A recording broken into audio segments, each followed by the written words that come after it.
Hey YouTube, here again to talk about things going on in the world around us. Um, I've talked about this before, and I know I usually do political stuff, and I know it's a very busy time politically right now, but I think right now I'm kind of waiting things out a little bit to see what happens next, at least with what's going on out of Arizona and what will be going on out of Georgia. But what I want to specifically talk about today is Quentin Tarantino.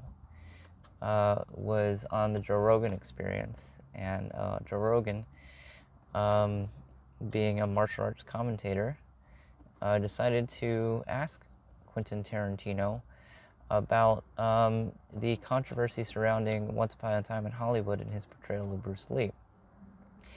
Quentin Tarantino, the egomaniac he is, basically said, well, I understand that his daughter would be upset about it, but everyone else can suck a dick. And yeah, let's just talk about Quentin Tarantino's character first, and then I'm going to talk about Bruce Lee, and then I'm going to talk about why Tarantino crossed the line.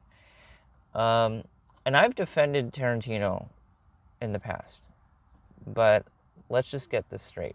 Quentin Tarantino, I already said it, he's an egomaniac. Um, if you don't know Quentin Tarantino, he's a famous Hollywood director who had a very unconventional route to making movies in Hollywood. Uh, he he didn't really have a cinematic connection. Um, he didn't go to film school. What he was before he was a famous movie director is he was an employee of Blockbuster who used to watch movies all the time. And obviously a lover of cinema. But what Tarantino does in his movies, because of his experience, is he doesn't follow necessarily a formula.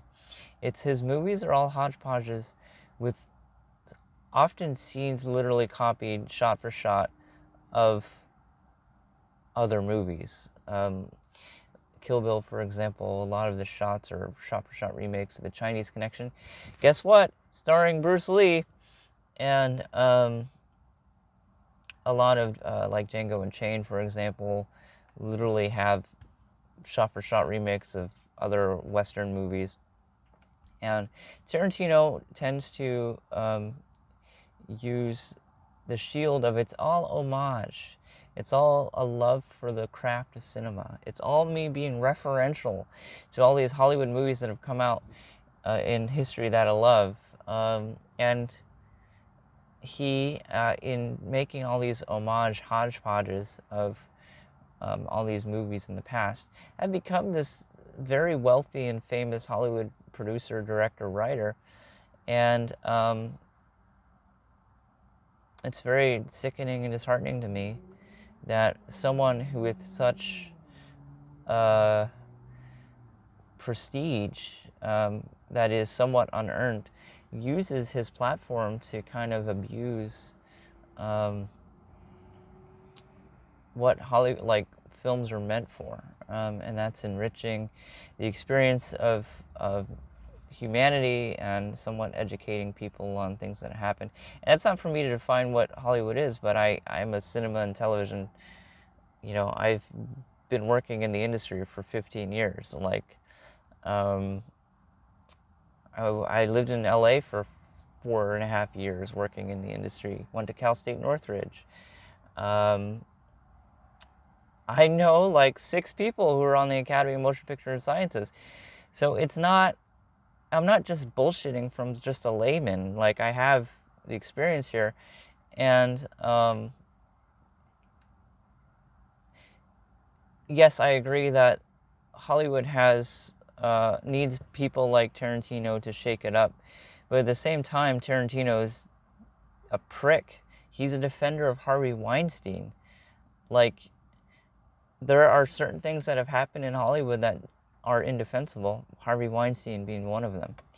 And just to talk about Bruce Lee for a bit, because this is the next phase of what I'm going to talk about, is Bruce Lee did have a bit of an ego, but like, he is one of the most influential people of the 20th century. He literally street fought in the streets of Hong Kong.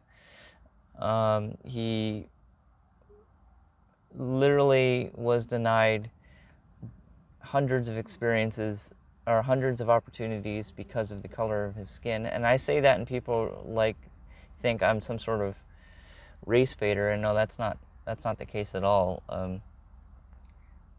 Well documented, Bruce Lee wrote the pitch for Kung Fu starring David Carradine in an attempt to have himself star in it, and he was told by studios like, oh, well, we'll wait a little bit, and then Bruce Lee went off to Hong Kong. And while Bruce Lee was off at Hong Kong trying to make a living, the studios went behind his back and retooled his pitch and put David Carradine as a star without his permission. And and that's not even to mention, his Hollywood struggles. He's struggled a lot with presenting the idea that you can mix martial arts with Jeet Kune Do, and people weren't a fan of him for doing that. And philosophically too, Bruce Lee was trying to present the very abstract concept that Eastern and Western philosophies are entirely different, but we can all come together because under the sky and under the heavens we are but one family.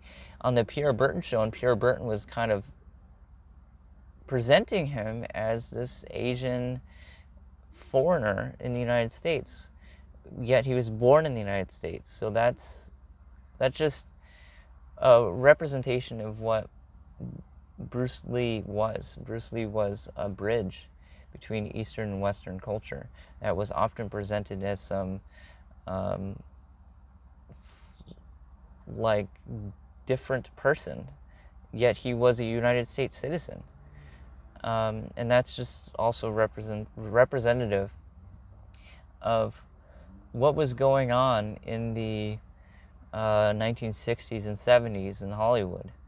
There was a lot of movies, like Genghis Khan was a movie that was made in the 60s that didn't have a single Asian actor, yet Genghis Khan is probably the most prolific Asian figure in history. It had all these white people presented in Asian face. I think most famously throughout cinematic history in the 1960s, Breakfast at Tiffany's, Mickey Rooney was, I know it's a comedy, but very racist his portrayal of Japanese people. And so again, Bruce Lee is the ultimate figurehead in bridging the gap between Eastern and Western Hollywood, and regardless of him having somewhat of an ego, was presented as kind of an idiot by Quentin Tarantino. And people say, oh, well, Tarantino, he's just, making fun, he's just having fun. He's just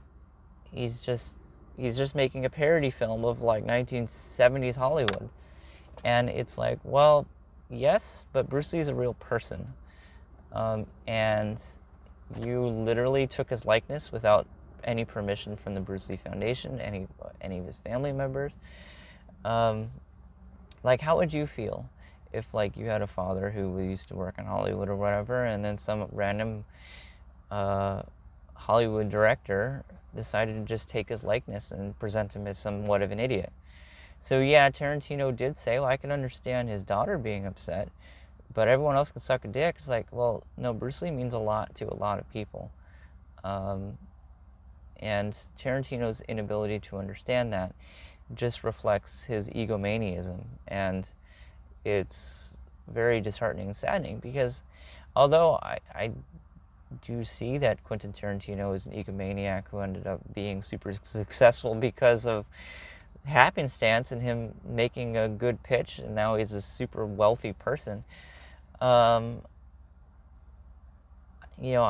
still somewhat regret have defended him in the past to the extent I have, because yeah, he does not care about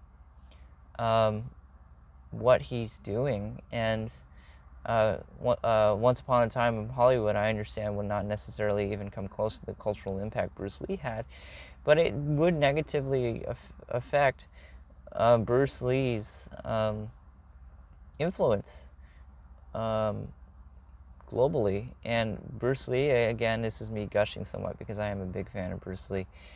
Bruce Lee there are statues of him outside of religious figures, more statues of Bruce Lee than anyone else in the world. Bruce Lee, there's a statue of him between a border of two Eastern European nations to represent peace, because it was built to represent the end of a civil war between these two Eastern European nations. Bruce Lee transcends media because of his place in the world in the 1970s, where he did bend over backwards to bring about peace and understanding between the East and the West.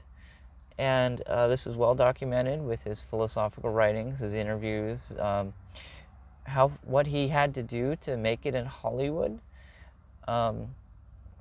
and how hard he fought to have his philosophical ideas presented in movies like Enter the Dragon, and just to be dismissed as some asshole who is easily beaten, not easily, but who is beaten in a fight by Cliff Booth, because according to Tarantino, Cliff Booth killed people. It's like, well, I mean, yeah, in a fight he probably could have lost to someone. Bruce Lee openly did present himself as vulnerable, but just to dismiss it as some backyard brawl on a movie set is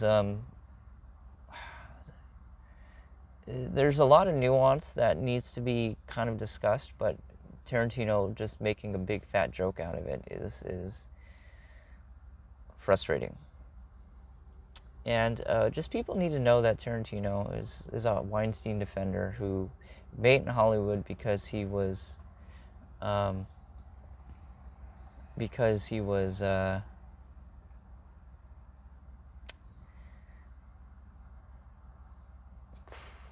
lucky. He worked in Blockbuster. That's all I gotta say. Anyways, that's it for me. I'll catch you guys in the next one.